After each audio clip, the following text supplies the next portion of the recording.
College and University since 2008. Before that, he worked in the museum field for 34 years, where he fulfilled senior curatorial and managerial duties, restored historical properties, curated exhibits, and produced other public resources.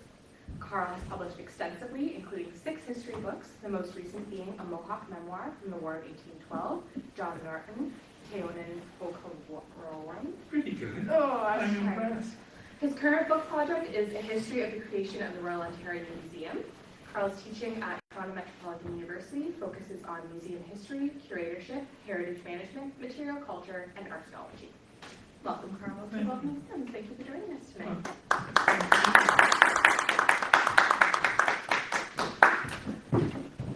It's nice to get out of Toronto. Since COVID, I've been in the city all 3 years, except I had to go to RMC last winter to do a program evaluation. The Guelph Museum people told me I could bring books to flog, but I always feel really sheepish about doing that, so I didn't. But I did. I don't feel so sheepish as not to bring advertising, so I'll pass the advertising. Are the books online? Yeah, you can get them at Indigenous online easily, or Amazon. The older ones you can also get secondhand very easily. Thank you. And one of them on the one I'm really talking about is the John Norton book. But I did a little book on the War of 1812, the whole war in 30,000 words. And it says it's coming out in 2024, but it's actually just out now. So I will log that as well. So what I'd like to do is tell you the story of John Norton. He's a man of Cherokee and Scottish ancestry. He became a Mohawk chief at Six Nations on the north shore of Lake Erie. He served not only the Mohawks and the other Haudenosaunee or Iroquois, but broader Indigenous communities, including Anishinaabe or Ojibwe or Chippewas in what today is Southern Ontario, along with people farther afield. And Norton is unusually well documented because he produced a great volume of data himself. His journal has been published by the Champlain Society. It's 370 pages long, the longest Indigenous authored text in North America of that early period. And then there's lots of letters to him, lots of letters from him, lots of comments about him. Very, very well documented person. I published a book a few years ago about him. What I did is I took his 1812 memoirs out and then I annotated them because they need annotations to be understandable. And I'm long-winded, so there's twice as much me in the book as there is for John Norton, but he's my co-author. And Norton's story as it affected the Great Lakes unfolded between the 1780s and the 1820s, which of course is a period of tremendous challenge, dislocation, violence for First Nations. And so his story presents us with an opportunity to explore some critical moments in the history of the region's Indigenous people, particularly tonight as they relate to military history. And along the way, I'm going to show you lots of images. Some of them will be directly related to what I'm talking about, but some of them will just be atmospheric to give you a sense of John Norton's world. But before I get into the Great Lakes, we have to head south and visit the Cherokees, and we also have to cross the Atlantic twice, and then we'll come back to North America. Just make sure this works. Oh, it works. So John Norton's father was born into the Cherokee world in the late 1740s or the early 1750s in South Carolina, where many of the villages lived at the time.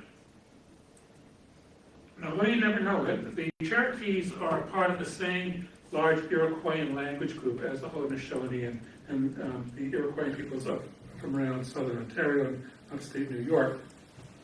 Well, as his father, John Norton's father, grew up, relations with settler society degenerated, which led to the Anglo-Cherokee War of 1759-61. And in 1760, Norton's father, who was quite young, we don't know how old, probably at most 12, perhaps a little bit younger, he suffered burns when British forces torched the homes of the village in which he lived. He was hiding in one of the homes. Nobody knew he was there, and he was burnt in the fire. And his son, our John Norton, visited the Cherokees much later in 1809, 1810 to see his Cherokee relatives. And he met his aunt, his father's older sister, and she said to him that she saw an officer rescue him after he had been scorched, on which account he was taken away in a wagon. Imagine all the horror embedded in that little statement. Right? Well, the soldiers cared for Norton's father as he recovered from his injuries, although he did not return to his people the way other prisoners did who were captured at the same time, perhaps because his wounds were too severe to send them back. Nonetheless, he stayed with the soldiers of the 1st Regiment of Foot, the Royal Scots. He went to England with them, and he appeared on the muster rolls of the Royal Scots in 1769 as a drummer when they were garrisoning Berwick in northern England. Well, he left the army about that time. We don't know if he was discharged or if he ran away, we just don't know. And it's probably when he lived with the soldiers that John Norton's father received the name John Norton Sr.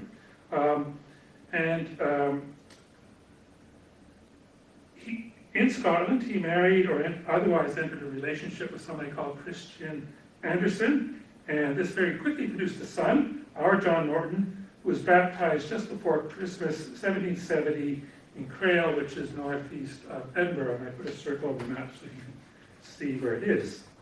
Now this is interesting because his mom was Scottish, his dad was Cherokee, he was born in Scotland, not in North America.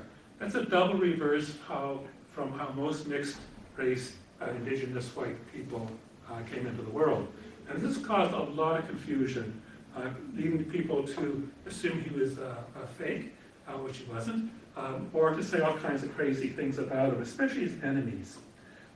Anyhow, he grew up in Scotland. He received an education in Edinburgh. He may have been apprenticed to a printer. His presence in Edinburgh might not be as weird as you might think. On the screen you can see there's a black lady in Edinburgh, contemporary with John Norton. Of course, Edinburgh isn't far from a port, and although it was nowhere near as multicultural as today's Edinburgh, it wasn't homogenous. And so a half Cherokee boy in the streets of Edinburgh would not have been totally peculiar. Well, his father wanted to come back to the Cherokees. And he told his son all kinds of stories about the Cherokees. He taught him some of the language. His father decided to find a way back to North America. And there was a common trick in the 18th century and early 19th century amongst people who wanted to come to North America but had no means of getting here. And that was to find a regiment being raised to go to North America. They would join the regiment, they'd come to North America, get the free trip across the Atlantic, and then usually desert and go off to the United States. And that seems to have been John Norton Sr.'s plan. Well, they joined, he and his son joined the 65th Regiment of Foot and came to North America. And John Norton's mother came too. And this was just a few years after the American Revolution had ended and the creation of the border between the new United States and the remaining portions of British North America. And in that period, there was a lot of confusion and a lot of uncertainty as to what would happen. And because of that uncertainty and other factors, the British did not move entirely to their side of the border. And they kept a number of posts on the south side of the Great Lakes that technically were the United States. And one of them was Fort Niagara, which you can see on the screen. And it was one of a group of posts called the Western Posts. Well, our John Norton, as a soldier in the 65th Regiment, deserted in 1787 and went off into the Cayuga world of Western New York. His father deserted in 1789 from the British garrison on the Richelieu River and eventually returned to the Cherokees where he died. And then the question is, what happened to John Norton's mom? And like so much about John Norton's private life, we don't know.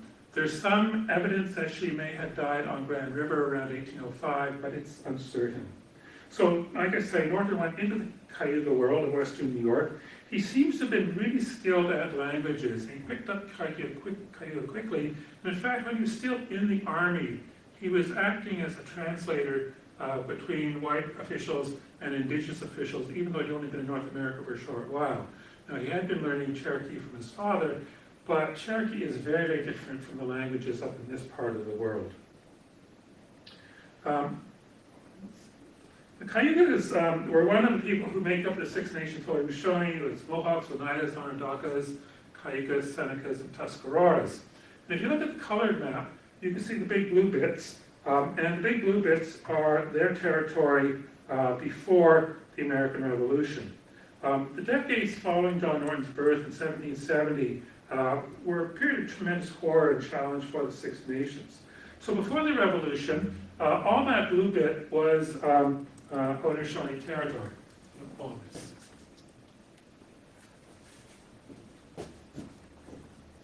And there were the Six Nations. They had a total population about 8,000 people, it's a little uncertain, and about 800 other people live with them. Other indigenous people such as Tutelos and Nanticokes who come from the American East Coast who moved into the region as refugees. The Tuscaroras themselves were actually refugees from North Carolina who moved up in the early 18th century and had become members of the Haudenosaunee Confederacy.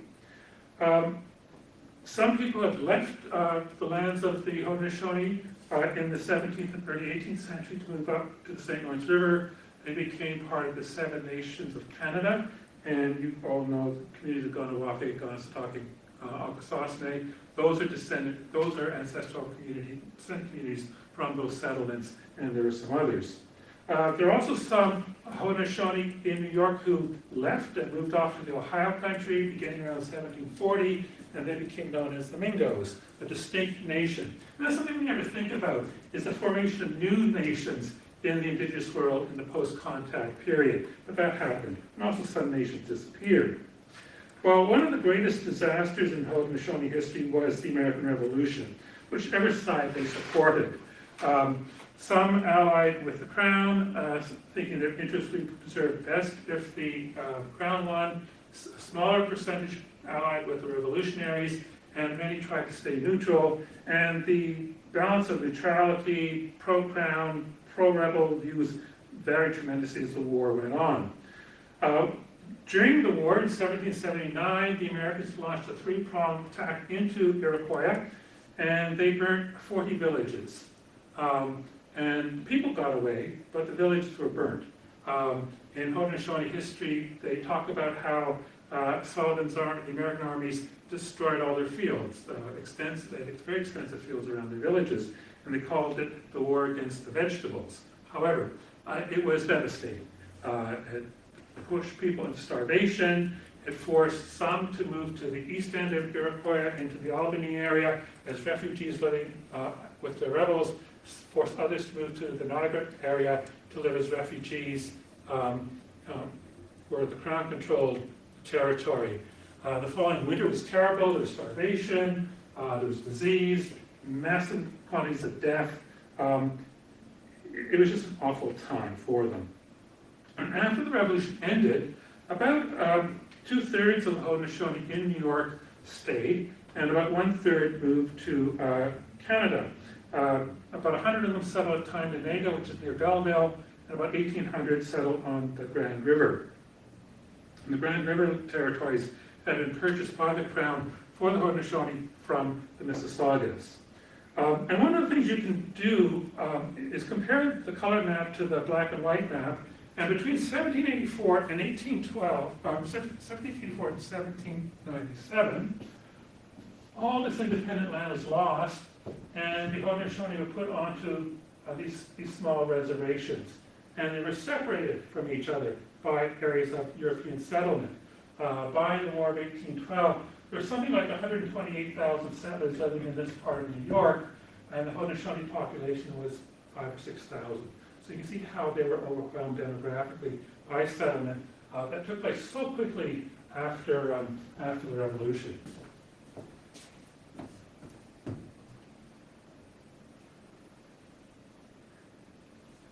Well, Norton left the Cayugas and moved up to Tyndonega near Belleville in 1790-91. He became a school teacher to the Mohawks there. He was adopted by the Mohawks. The nature of his adoption is unclear. and he hated being a teacher, so he left, and he went to the Grand River north of Lake Erie briefly, and then he moved off into the Detroit region. Detroit was another one of these posts still occupied by the British in violation of the Treaty of Paris at the end of the American Revolution. Norton entered the fur trade, and he also married or otherwise entered relationships with at least one, possibly two women. We don't know the details, and this is really a problem because so much of a person's ability to function in Indigenous society is based on the person they were married to. And we just don't know who these women were. And so that's a problem. Norton wanted to join the First Nations of the region, such as the Shawnees, the Miamis, and others, to resist American encroachments on their lands. And in fact, he was able to contemplate joining them because, unlike the Haudenosaunee in New York, who had lost so much land or so badly surrounded by settlers, in the 1790s, the Ohio country people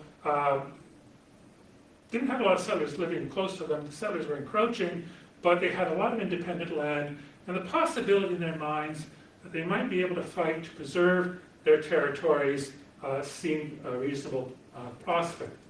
And there was a war between 1786 and 1794 between the United States and the Ohio Valley peoples, which nobody knows about. And in 1790-91, the Western Tribal Alliance defeated two American forces. In fact, the 1791 battle saw basically the entire U.S. Army wiped out in one morning. Nobody knows that. But the Americans responded by just raising another army and sending it west. Norton was at this battle of the Wabash in 1791, and he wrote about it, and it's in his journal. And it's very interesting because he actually writes about it as if he in the third person, but we know he was there, and you can tell he was there. There's lots of documentation for him being there. Well, what the people of the Ohio country wanted is to create a border between white settlement and indigenous territories along the Ohio River. And there was logic to that, because in 1768, the Crown and the indigenous peoples did negotiate the Ohio River as a boundary. And at the end of the American Revolution, the Ohio people controlled this territory, so no reason for them to have lost it in the peace between the United States and Great Britain. However, Britain negotiated the Canadian-American border because they were trying to end the war really quickly. The political pressure was huge. They realized they probably weren't going to defeat the Americans, so they wanted peace quickly. And they gave away this territory, which offended, of course, the indigenous peoples. Well, in 1794, the Americans sent another army west. At Fallen Timbers, there was another huge battle. The Americans won that battle. In its fallout, a new boundary was created, this boundary, rather than the Ohio boundary, between the indigenous peoples and the United States. But at least the Ohio people thought, well, at least we have a boundary, our societies can evolve into the future as we would like them to be. That boundary lasted a few weeks before Americans started to seize more land, negotiate more land, and also some incredibly fraudulent treaties, which I talk about in another book. Now, the British were involved in this war.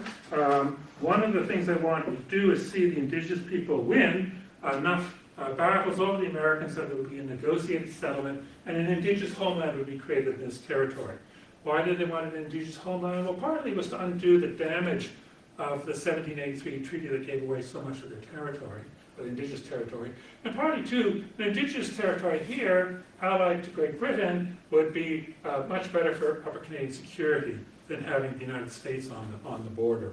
And in fact, the British expected the Americans to not only defeat the indigenous people, but to take Detroit and then roll up the rest of Upper Canada.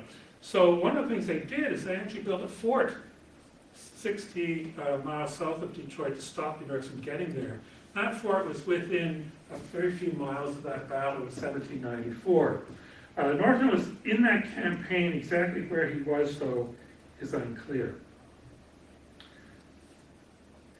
Well, during the Ohio War, Joseph Brant, the famous Mohawk leader at Six Nations, came to know John Norton. And he came to think John Norton is somebody who can be useful to the Haudenosaunee. He was smart. He was multilingual. He knew European society. He knew Indigenous society. And Brent was casting about for somebody to be an assistant and ultimately a successor. His own children were, one of them wasn't old enough, and another was a real problem, and others are female who would not be able to ascend to this kind of leadership that Brent was thinking. And within the community, Brent wasn't optimistic about finding somebody, so he cultivated Norton. And one of the things he did is, after the Ohio War, he convinced the Crown officials in Upper Canada to give Norton a job as a translator at Niagara. And so he moved to Niagara as a translator. In the aftermath of the Ohio War, the British actually left the Western Post and moved into Canada. And you can sort of see that here in this picture, because Fort Niagara was occupied by the British until 1796. But as one of the conditions of the treaty, a treaty signed between Britain and the United States and their tensions over the Ohio War, the British agreed to give up the Western Posts and move into Canada. Fort George, of course, was established in 1796. The Americans made some concessions related to Loyalist claims.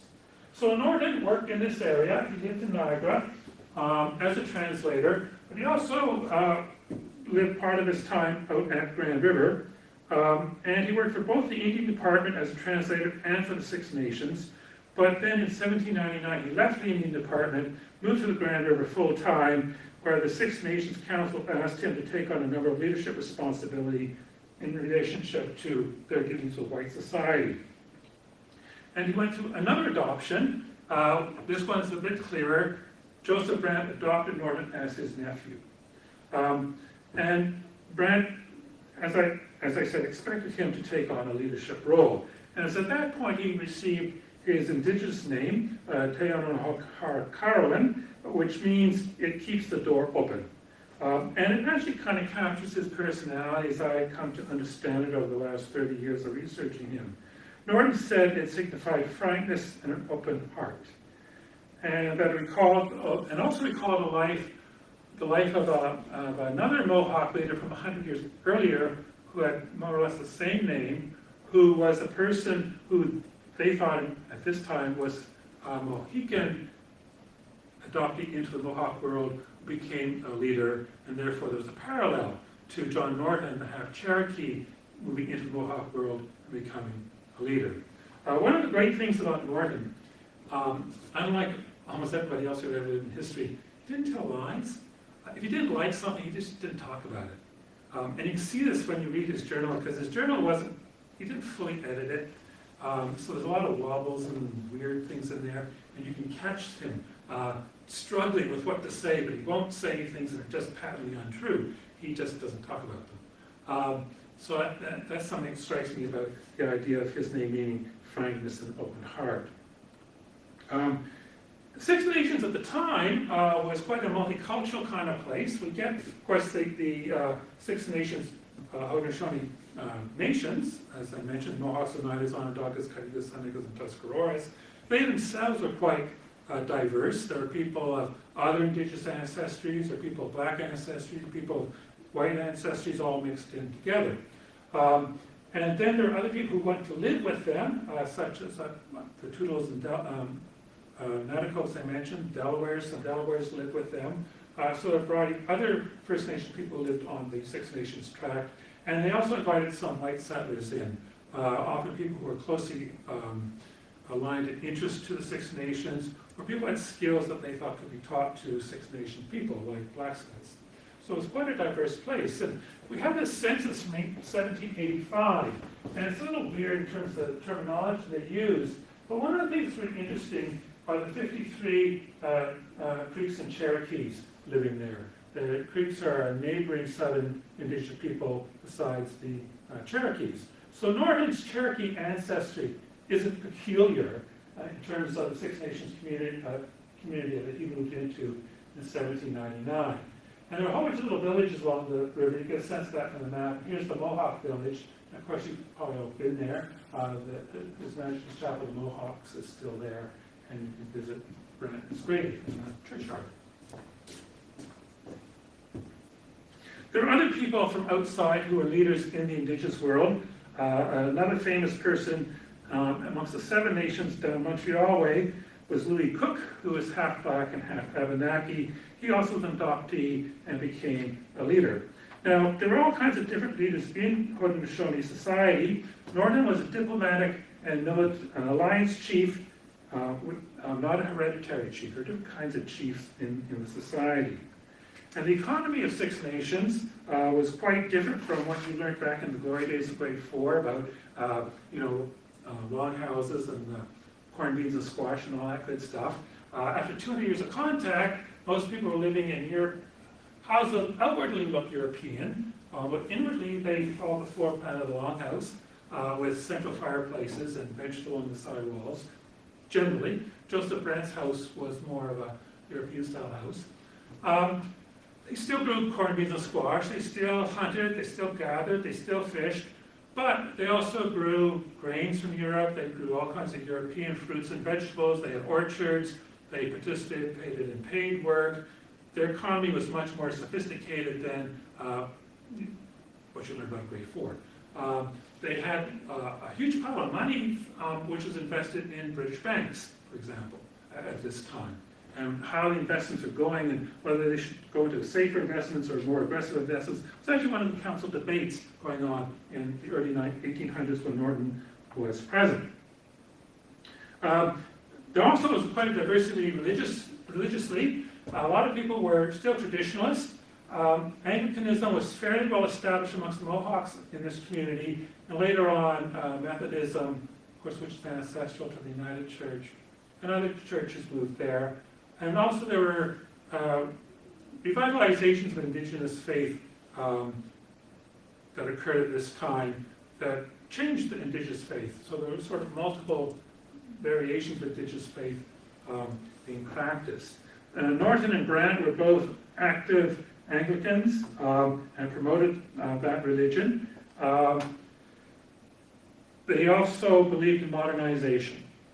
Now, their economy, like I said, was quite mixed. It had been influenced dramatically by European agricultural economies for decades, but Norton and Brant wanted more European-style farming to occur. And this was done in their minds, they needed to do this in their minds to become prosperous, because they recognized that white society used Indigenous poverty as a tool of exploitation.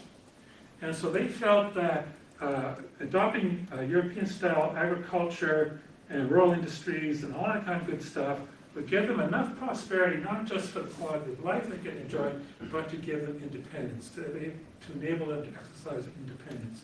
Whereas missionaries and their local settlers around them thought of adopting the agricultural economy as a vehicle of assimilation. And this is important because it's the same vehicle, modernizing agriculture, but two completely different destinations. And this is something to keep in mind.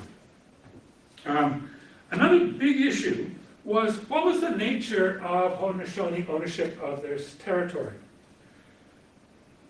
The Mohawk leaders at the end of the Revolution who came here were under the impression, and legitimately under the impression, that they were going to occupy the lands under the same legal system that existed in the Mohawk Valley before the Revolution. However, Crown officials in Upper Canada started to use some of the laws designed to protect Indigenous interests against Indigenous interests. And so, before the American Revolution, you all heard of the Proclamation Line, right? There's this line through North America, signed in 1763. On one side was for European settlement, the other side was for Indigenous territory, what they call British Indian territory. That line was adjusted in 1768 against Indigenous interests. But most Indigenous people of the Haudenosaunee lived on the Indigenous side of the line. But the Mohawks lived on the white side of the line. And they owned their land, the white side in fee simple, not under the Indigenous land regime that existed to the west of the line. Well, the view was amongst the Mohawks that their land here was owned by the Haudenosaunee in fee simple. So they could sell bits they didn't need anymore. And people like Joseph Brand and John Norton thought, if we adopt a European-style economy, we don't need all this land. We can sell some of it and use the proceeds to the benefit of people. Other people in the community disagreed with them. Well, when they wanted to sell land, the Crown officials said, no, you can't do that. We bought the land for you from the Mississaugas, and we've only given you occupancy rights to the land. You can occupy it as long as you want till the end of time. But if you want to sell it, we own it, the Crown owns it, it gets sold by us to the Crown's benefit. This was an outrage. Many people in the Haudenosaunee world of the Grand River left because of it. Others that they tried to attract from New York up here wouldn't come. The local Canadian officials played hardball with the Haudenosaunee, and in 1804, Norton went to England to try and represent their interests, Six Nations interests, to the British government. And when he went there, he had a letter of introduction to the Duke of Northumberland. The Duke of Northumberland was an old friend of Joseph Brandt's. Northumberland was a very powerful, influential individual. And he introduced him to other influential people like William Wilberforce, a famous abolitionist. And Norton, with his letters and the help of these friends in England, was actually getting somewhere with the British government. And it's interesting because there were problems in London. They couldn't find the original Haldeman Tract document. And some historians said, well, they chose not to find it. But I think the evidence suggests that they just couldn't find the damn file. And they were writing to different people to get copies of it. Well, while they were trying to figure out what to do, the anti-Norton party, the anti-Brand party, the anti-Norton party at Grand River, colluded with provincial Canadian officials and colluded with Haudenosaunee living in New York to hold kind of a fictional council. And the fictional council denounced Norton's mission. And the word got to London, and when the word got to London, the Norton mission fell apart, and nothing happened. However, he did visit his Scottish relatives, and he translated the book of St. John into Mohawk, the Gospel of St. John into Mohawk. This was the very first non-English translation by the British and Foreign Bible Society. And it's funny because I've been doing research on this, and in the 1820s or 30s, some guy wrote history of the Bible Society. And he said, you know, this was translated from the authorized version of the Bible, the King James Version. It wasn't translated from the original Greek. And he was upset about this. I'm thinking, how many people were fluent in Koine Greek and Mohawk at the time? However, Joseph Brand did study Greek when he went to school, but probably not to translate the Bible. Anyhow, so Norton came back to Canada, and he and Brand tried to advance Indigenous independence and modernization on the deeply politically divided Grand River. Brand died in 1807. Norton succeeded him as the primary leader of a particular party on the Six Nations at the request of the council. And then, like I say, he went to visit the Cherokees for a while. And then he came back. And then when he came back, of course, the slide towards war with the United States was obvious to anybody who had eyes to see. And the Grand River community was divided about what to do. Some people were pro-British and wanted to fight. Some people were pro-British but thought the odds are just too bad, we ought not to fight. Some people were pro-American, a very small pro-American party, and most people were neutralists. And there were reasons to be neutral. One, of course, was the Americans had been spectacularly hostile to Indigenous people, but then the British had given away the Ohio Country in 1783. They didn't really provide much support in the frontier wars in the 1780s and early 90s. You get people like the Crown officials in Ontario or Upper Canada being miserable towards the people of the Six Nations over land ownership. So a lot of reasons not to be particularly pro-Crown. And they also realized that the odds against the British were terrible. They all knew there was a war going on in Europe. The British army was tied down in Portugal and Spain. There wouldn't be reinforcements to come here. The Americans had a much larger population. Things just looked bad. So what people wanted to do is preserve their holdings and they didn't want to be punished by the Americans for supporting the British, assuming that the Americans would conquer the province. And of course, the history of recent decades had demonstrated American strength. However, John Norton argued that the Americans were, in his words, the common enemies of the Aboriginal race, and they had to be resisted. He believed that if the Americans took Upper Canada, they would take the Haudenosaunee lands away from them, no matter what side the Haudenosaunee fought on. He also argued that the honor and dignity of the Six Nations demanded that they preserve their alliance with the Crown. And he also said that neutrality didn't work. And a good example of that is the Onondagas were neutral largely in the American Revolution, and their villages and farms were destroyed during the 1779 raids. Their people were victimized. In the Ohio country in 1782, towards the end of the Revolution, there was a group of Delawares who embraced Moravian Christianity, and they were pacifists. And one day, and they did not participate in the fighting, but they were indigenous. So what happened was one day a gang of American militia rode into their town, herded them into a church, 92 of them, and butchered them all. And Norton pointed to this as an example of how neutrality simply did not work. He also thought there was something else. The Canadian officials, as I said, were utterly miserable towards the Six Nations. But the British Army officers, worrying about how to defend the colony, actually had quite good relations with the Six Nations. And so Norton argued that, supporting the army well, fully, in defense of Canada, if the defense was successful, would create a situation where the Crown would have obligations to the Six Nations, and the objectives of the failed 1804 mission, in fact, could be achieved. So part of his desire to ally with the government was to advance Six Nations independence on the Grand River. And he saw the army as the vehicle for doing that. Well, of course, a lot of other Six Nations people lived in the United States. This circle bit and these yellow bits are their reservations in western New York. They varied in their approach to the coming war. Some of them moved into Canada to join the pro-British militant groups here. Some moved off to the Ohio country where a new Western Tribal Alliance was forming. And some of them thought, well, we should ally with the United States because of where we live, and we want to demonstrate to the Americans we're not like all these other indigenous people, so leave our lands alone. And most of them favored neutrality. They favored neutrality partly for political reasons, and partly too because there had been a movement, a religious revival in western New York, led by a guy called Hanson Lake, which said that the future of the Haudenosaunee lay in pacifism.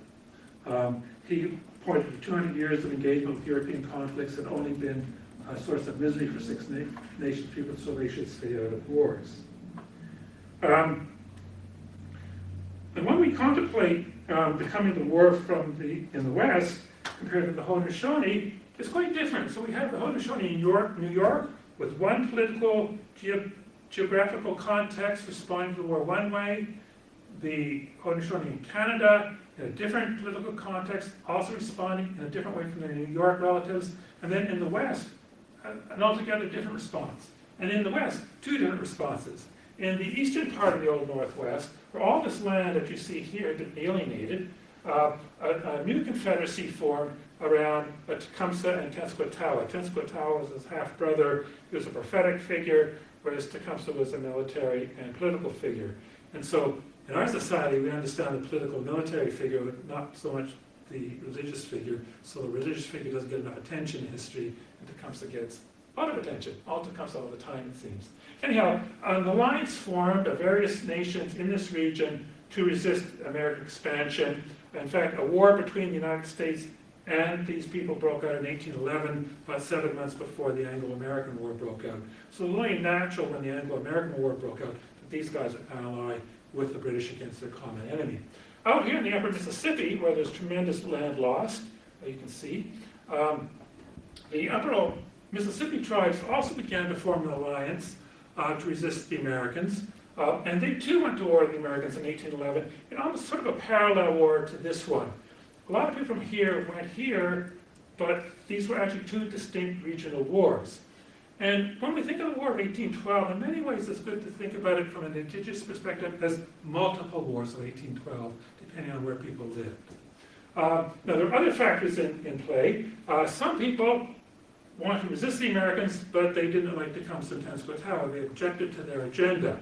And in fact, they were quite hostile to Tecumseh-Tenskwatawa while willing to fight the Americans. Other people favored neutrality, and there were some pro-Americans out here. The same thing happened here. These people largely stayed away from Tecumseh-Tenskwatawa, but they did form a tribal alliance to fight the Americans.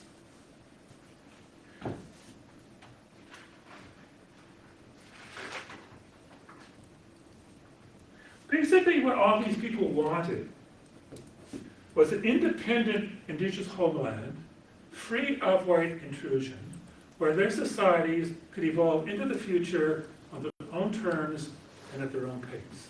Right? They weren't trying to not change, not modernize, not to live some sort of ancient life, but they did want to have independence. They want to have security for their families and their descendants. They want to have enough economic prosperity to live well. They wanted control of their lives in this region. That was their fundamental objective. And I want to point out the black man here.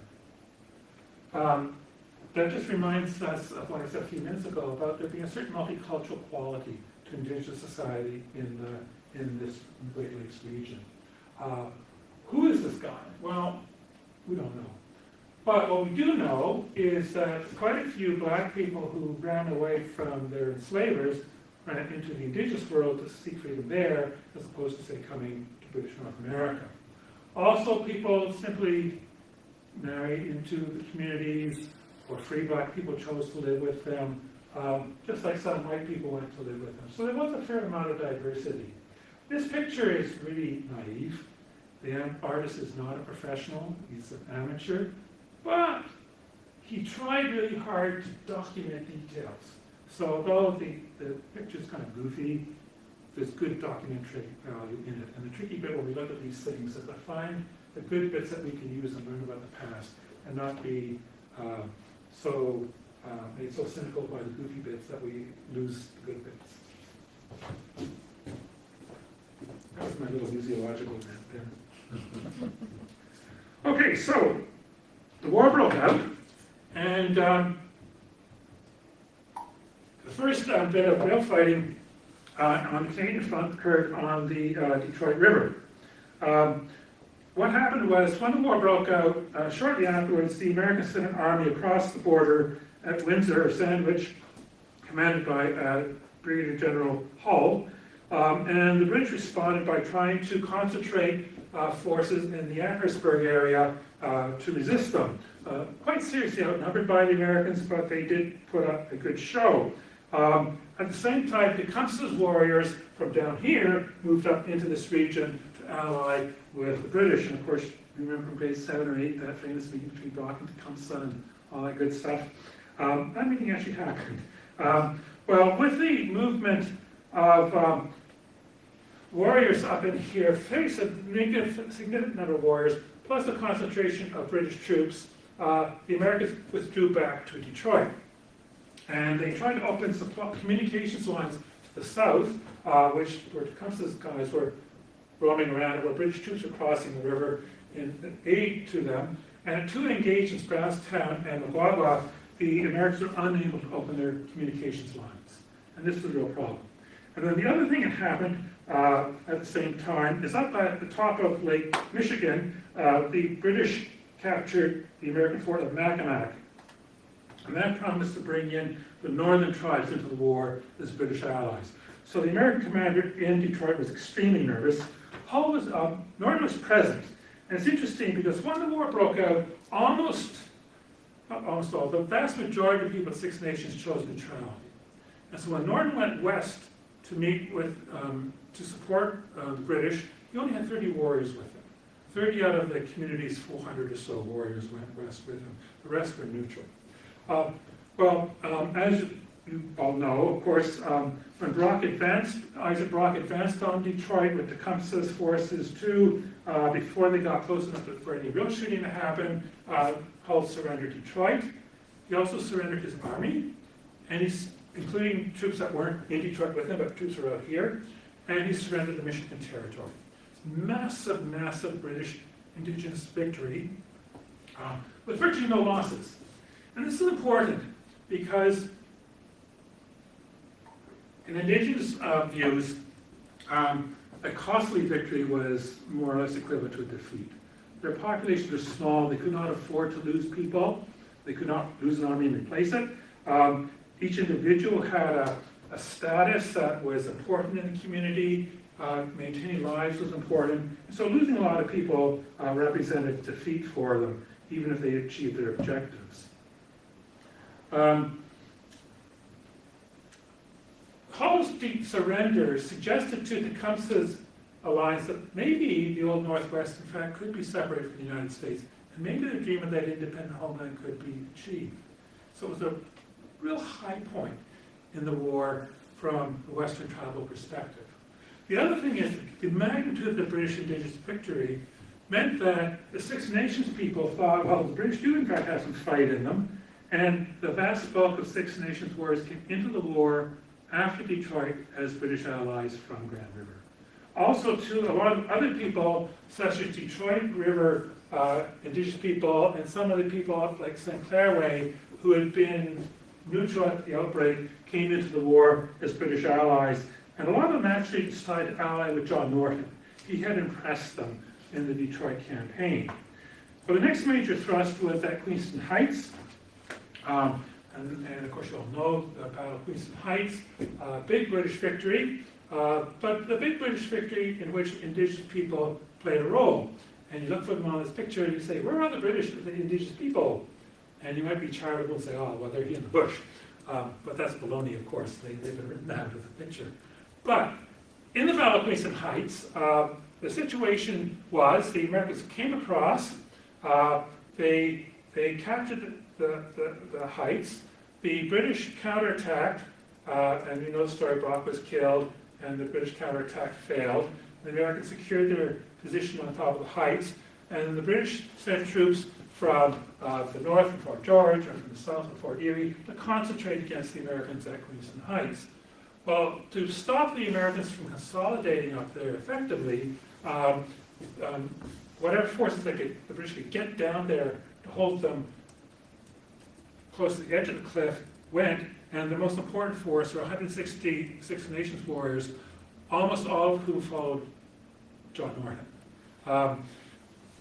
One of the problems we have at Norton is that he is the best documented guy. He sometimes gets overemphasized in history, but there are a lot of chiefs who have very little documentation associated with them, but they had war parties and followers, and they operated outside of Norton's sphere. So that's something to keep in mind. But at Queenston Heights, this is like the high point of his military leadership, where he took his warriors into battle, and at one point, they went in, 160 went in, but 80 sort of left. He was left with 80, and his 80 guys kept 1,300 Americans pinned down for several hours until the British could get the rest of their troops up and win the battle. So a very significant British victory, and a lot is owed to John Norton and his men for doing so. And although the artist has written them out of the picture, the British commander, Major General Roger Sheaffe, his reports talk about the importance of the Haudenosaunee and Norton's leadership. So the first year of the war ended not the way anyone expected. Everyone expected Upper Canada to fall to the Americans, but it held. And you get this victory in the Old Northwest, which might suggest an independent homeland might be created for Indigenous peoples.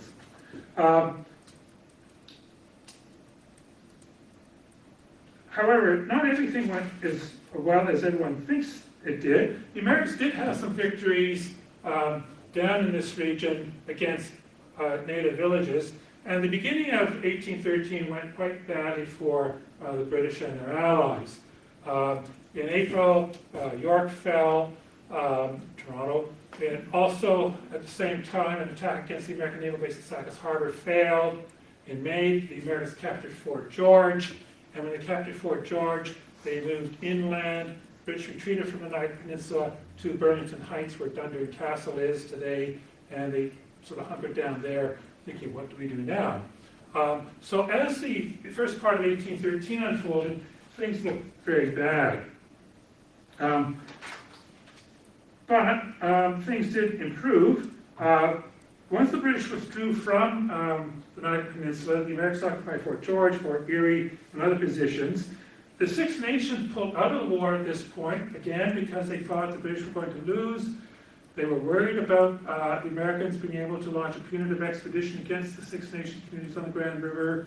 They actually hid their cattle and their families where the Americans couldn't get them, and they were afraid of what is going to happen. So we have the situation. The Americans are in Fort George and Fort Erie, down here, and other places. Six Nations is just over here on the map. The British have retreated to Burlington Heights, and the Americans have launched an army along the Lake Road with the objective of knocking the British out of Burlington Heights and then continuing on to York.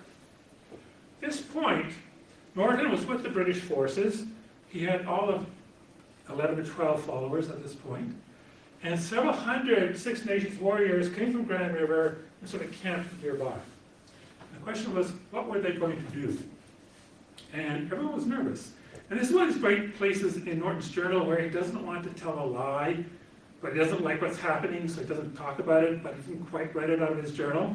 And it's pretty clear that there's an expectation he had, the British Army officers had, that if the Americans were to win the coming battle, the Haudenosaunee might fall on the retreating British troops to buy American forgiveness to try and preserve their lands and their holdings. Well, the Americans camped at Stony Creek, and the British decided to launch a desperate night action against them. 700 men were going to attack 3,700 Americans. Well, the attack was a success. The Americans beat off the attack, but in its aftermath, the Americans retreated first to 40 Mile Creek, and then what happened was a curious thing. Some of Norton's men were out patrolling around, and they ambushed some American cavalry. And the cavalry rode into the camp, and the warriors chased them up to, some distance from the camp, and they opened fire on them. At that very moment, the Royal Navy shows up and started bombarding the American camp. So the Americans thought, well, this is a concerted effort, and the Royal Navy, of course, is just going to go land troops here and cut off a retreat. So they just gave up and they fled back to Fort George. They abandoned all their equipment. They abandoned like 40 bateaux full of supplies and other equipment, which the Haudenosaunee and the Canadian militia picked up. The British came along, and they put Fort George under blockade, and the Americans abandoned their other posts in Canada. The rest of the summer, we see a situation where, first of all, the Americans tried to break out. And they sent a force to attack a British forward position at Decues, which is in Thorold, right here somewhere. And it was supposed to be a surprise attack, but the British found out, and the Americans were ambushed and defeated. And then the British and Native people tightened their blockade of Fort George. They didn't have enough men to recapture Fort George. They're outnumbered 2-1. And you don't attack a fortified position with half as many men as men defending it. That doesn't make sense. But they thought they could blockade the Americans until the winter came. And there was this months-long blockade, and nobody knows about it. There were regular skirmishes where there'd be 1,000 guys on each side deployed, fighting each other in and around the town of Naugatuck Lake. No one knows about this. It's an important part of the War of 1812. And it's went on for weeks and weeks. Well, in the end, as the autumn came, the British couldn't maintain the blockade, so they withdrew. But the Americans then sent most of their army east to attack Montreal in 2 failed attacks. And then the British recaptured Fort George, then captured Fort Niagara, and then they burnt out all the American settlements on the U.S. side of the river. Why did they do that? This is an interesting question. Before the Americans withdrew from Naugatuck Lake, they burnt down the town of Naugatuck Lake on a very cold December day. And they gave the residents no notice. For example, there was one invalid woman who was carried out in her bed, dumped in the snow to watch her house get burnt down. And then the next day, the Americans used hot shot to destroy the civilian town of Queenston. And all the histories you read will say when the British burnt all the American towns, it was in retaliation for the destruction of Queenston and Niagara. Not true. Just after the war, the citizens of Buffalo and the Niagara region published a book saying, why did the British burn all our villages down? And the book is full of documents, like dozens and dozens of documents by Canadians, Americans, and Britons. And what happened was virtually all the American civilian communities were being used by the American military that had made themselves military targets. They were used as barracks and warehouses and whatnot, so that's why they were destroyed. However, the British and the Native people successfully defended Upper Canada in the second year of the war, again to everyone's surprise, with one big exception, and that's down in southwestern Ontario. There was some fighting in the Ohio country. The Americans were successful in defending two forts down here, Fort Meigs and Fort Stevenson. Then there was a naval battle on Lake Erie where the Americans won, and with Lake Erie now in American hands, the British simply could not supply and maintain troops in this region, so they began to withdraw them. The Americans pursued them, and they caught them at Moraviantown, which is kind of near Chatham, and they defeated the British and Indigenous force, and one of the people killed was Tecumseh, and here's a kind of crazy picture of that. And one of the consequences of that defeat and the British withdrawal from this area is the bulk of the Western tribes in this region left the war. And the bulk of them actually signed peace treaties with the United States in 1813 and 14 while the rest of the war went on. Some of them, though, retreated to Burlington Beach, Burlington, Ontario, and they lived around Joseph Brandt's Burlington House. And also, with the American Army here, and Grand River here, and nothing to stop the Americans, 1,400 of the 1,800 people of Grand River also fled to Burlington Beach as refugees. And they spent the winter of 1813-14 in refugee camps with daily deaths of several people, with starvation, with all kinds of terrible problems that you'd expect for anybody living in a refugee situation.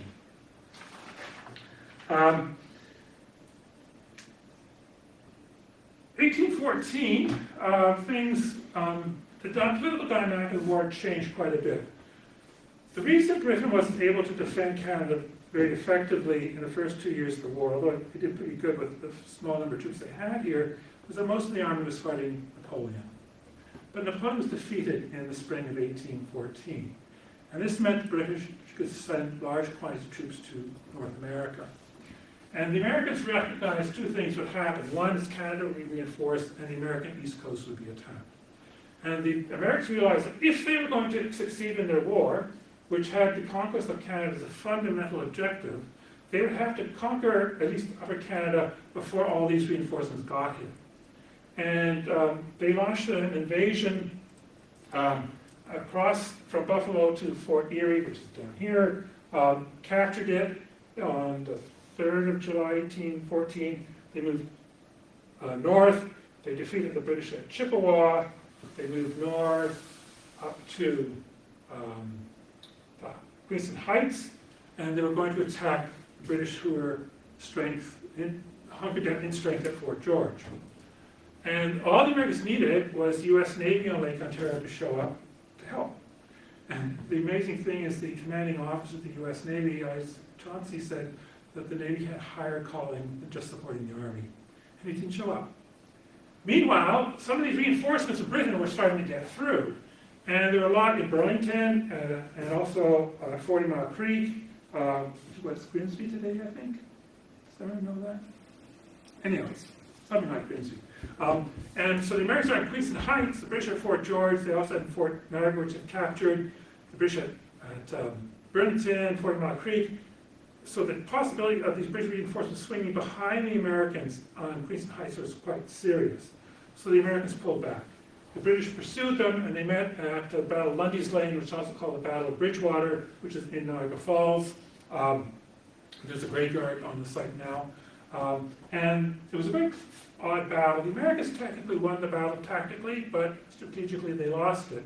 Because afterwards, what happened was the Americans withdrew back to Fort Erie, the British pursued them and put them under siege. Norton was at this battle and this battle. There were a lot of Haudenosaunee at this battle, and what's curious about this battle is that a lot of the Haudenosaunee in New York had entered American service. And at the Battle of Chippewa, we had the situation in the forest area on the American left flank, British right flank, Haudenosaunee fighting Haudenosaunee, and inflicting severe casualties on each other, which is devastating. And in its aftermath, the bulk of the Haudenosaunee on both sides of the border pulled out of the war. But not Norton and his enthusiastic small band. And this reminds us, he's not necessarily always representative of the whole community. Well, the British put Fort Erie under siege. They did hope to retake it. The siege went on for multiple weeks. There were very high casualties. But the Americans held the fort.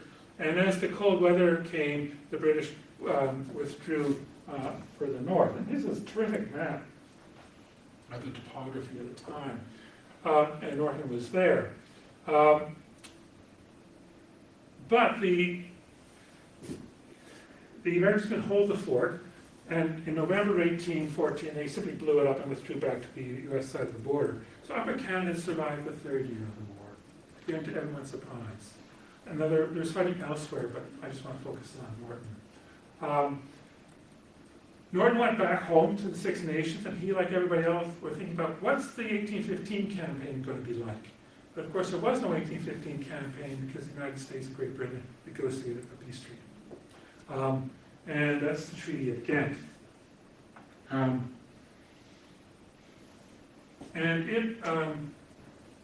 Well, basically, the fundamental principle of the Treaty of Ghent was the return to the status quo that existed before the war.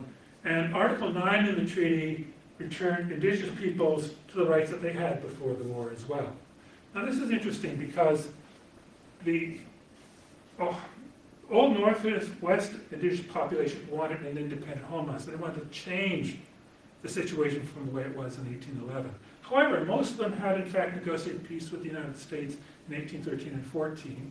And the only way this homeland could be created would be for Britain to continue the war into 1815, defeat the Americans in a major way, and the odds of that happening were, a bit limited. The American army was getting better as the war went on, and it just wasn't in Britain's interest or Canada's interest to do that. And so the best the Old Northwest people got was return to the status quo of 1811, which didn't hold for very long because the Americans started to violate right away. Same thing for the Upper Mississippi people. For the Indigenous people of Upper Canada, it's a different context. They had participated in the successful defense of Upper Canada, and Upper Canadians actually acknowledged that, the British acknowledged that. And for the Indigenous people of the Ohio country who of New York, who supported the Americans, what was their benefit? Nothing. They got nothing out of it, and they continued to suffer tremendous pressure to lose lands. Essentially, when the United States declared war in 1812, they wanted to change everything. They wanted to change the geopolitical boundaries of North America. They wanted to conquer Canada. They wanted to defeat the tribes of the Old Northwest and push them out. They wanted to change maritime law in the high seas. They wanted a lot of change. Britain's objective in 1812, when the war broke out, was not to have anything change. And the treaty was status quo ante bellum, nothing changed. The one change of the war was the United States agreed to participate with the Royal Navy in suppressing the Atlantic slave trade. Otherwise, nothing changed. Essentially, Great Britain fought a successful defensive war. And people have a hard time getting their head around that because a war where nothing changed, how is that a success? Was a success if that was your objective. And it's important because the most important outcome of the War of 1812, of course, is that Canada survived. And the whole Canadian experiment in building a North American society continued. It wasn't brought to a premature and violent end through American conquest. Would that have happened without Indigenous support? I think the answer is clearly no. Indigenous support was fundamental. There's no way Upper Canada would survive the first year or the second year of the war There is kind of a pathetic argument that it might have survived the third year without Indigenous support. It's not a very convincing argument. At least there's something of an argument. There's no argument for 1812 or 13. And had we not survived 1812 or 13, there would have been no 1814. So we owe an awful lot to the Indigenous populations in their alliance. Now, where am I here? The post, where am I? Okay, so after the War of 1812, Norton went to England again to try and represent Haudenosaunee rights at the Imperial Centre. And this time, he wanted two things. He wanted Indigenous relations to be transferred from the Canadian officials, who had been so awful, to the responsibility of the Commander-in-Chief of the Army. And this, of course, is a kind of strike for independence because it affirms the alliance relationship, not the subservient relationship that comes through relation with the civil government. And the British company agreed. The other thing, too, is they wanted to secure the Six Nations lands as the Six Nations people understood them. And London sent the word to Canada, do it. And what's amazing, you get 3,000 miles and slow postage and intransigent local civil service ignoring London, and it didn't happen. And the Indian Department officials of Canada, these Canadian officials, played the fool. They played the factions against each other, Six Nations, and they prevented what the Norton Party wanted from happening, and they got away with it. It's quite amazing. But what happened to Norton? Very quickly, he fought a duel in 1823. It was quite more of a brawl than a duel, but in its aftermath, he went off to the United States, and he kind of becomes mysterious. But we know at one point he was in St. Louis, at one point he was at the Dwight Mission to the Cherokees, and at one point he was in Mexican territory representing the Shawnees, who had lost land here and were trying to find new land in Mexican territory. And he represented them diplomatically. Quite spectacular. We know in 1826 he wrote a letter back to Upper Canada and said, "I'm coming home." He didn't. He died in 1827, probably in or near the Dwight Mission to the Cherokees, but we don't know for sure. Why did he die?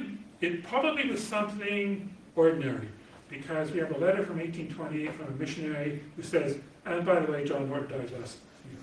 He doesn't say he fell off a horse or got murdered, maybe he had a heart attack or who knows. His father died at about the same age, late 50s, and his son died late 50s, so perhaps it's a medical issue. So, I talked longer than I thought I would. And I'm surprised you haven't pushed the button that controls the trap door underneath.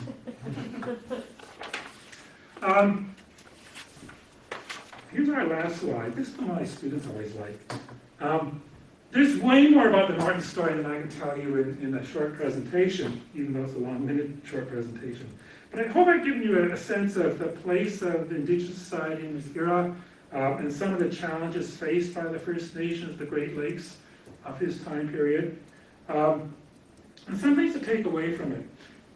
When we learned about colonial history in this region, we learned about the 7 Years' War, 1754 to 1763, which is I think 9 years.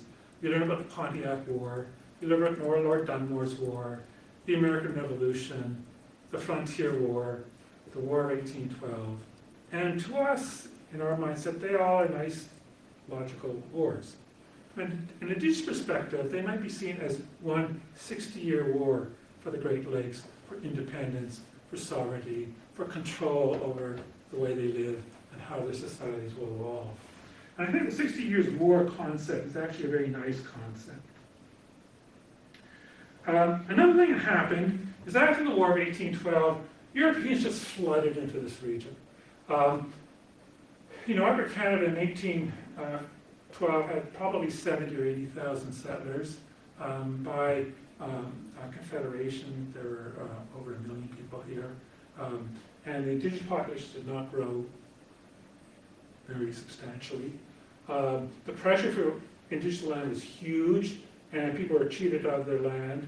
And today, there are a number of cases in the courts over Grand River lands that still need to be resolved.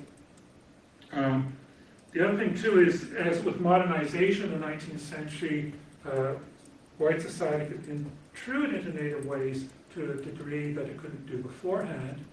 And modernization, of course, kind of benefits everybody. We think of health and, transportation, all that stuff. But Indigenous people were benefit much less than the rest of society did. Another thing to take away is the complexities of the Indigenous world in contrast to how typically they get represented. Just think about all the diverse nations, the diverse interests, the multiple wars, the 1812 idea, the ethnic diversities, the religious diversities and the divisions within one community. We tend to homogenize, and that's a really bad thing to do. We ought not to. And at base, when we should think about how First Nations responded to the War of 1812 by being driven by their own needs, even though they didn't always agree on what the best way to meet their needs would be. And why would it be otherwise? Hardly anybody cared about their interests.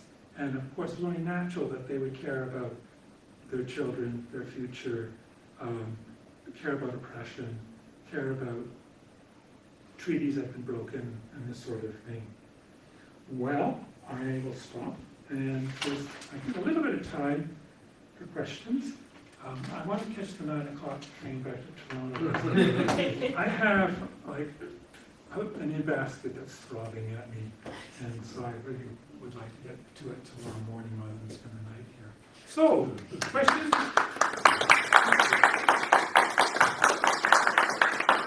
Comments? Denunciations? Anything? You covered it pretty well. Thank you.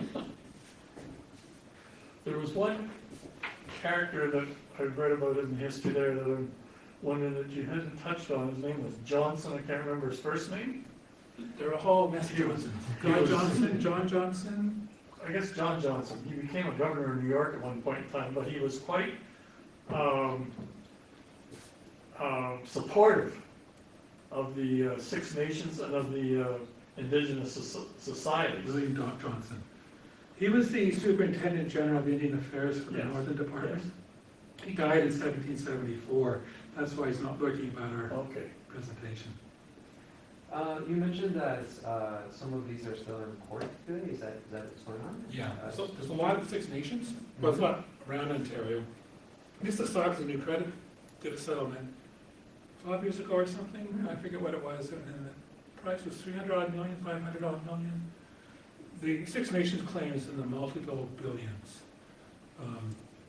One reason is there's a bunch of reasons, but one reason is after the War of 1812, there's an attempt to make the Grand River navigable. There's something called the Grand River Navigation Company. And a lot of major figures in Upper Canada invested in it. And when they realized it wasn't going very well, they caused the Indian Department to force the Six Nations to buy their shares. And the company went bankrupt. And they forced the Six Nations to invest £160,000 against their will. £160,000 at 2% interest from then to now is in the multiple billions. That's just one thing. Another thing the Grand River Navigation Company did is to destroy the Indigenous fishery. It flooded the best bottomlands. It was a disaster. And so that was just one of multiple claims coming out of Six Nations today. Other questions or thoughts? Well, thank you for not pushing the trapdoor button. I'm saying over here, not there. So I'll turn it back over to the two guys from the Guelph Museum. To Guelph Museums, folks. Well, thank you so much for that wonderful presentation and that final lecture to cap off our 2023 season. Our next military lecture is in January 2024, on January 18th. And we'll be welcoming Tara Brookfield, who will talk on how the summer home of Guelph's own Admiral Charles Kingsmill on Rideau Lake became a refuge for youth endangered by or alarmed by war, as well as child evacuees of the Second World War. It was also home to a Peace Education Institute and civil rights activists in which they considered nonviolent solutions to Cold War tensions. And thank you so much for coming this evening and making the train trip out from Toronto. I hope you have a safe trip back, and thank you all for coming. Feel free to ask any more questions or make any more comments. And you can always email me. Yeah. You have your fact sheets distributed. I hope there's not homework assignments on them. No, but there's a tough exam coming. Oh. Take care.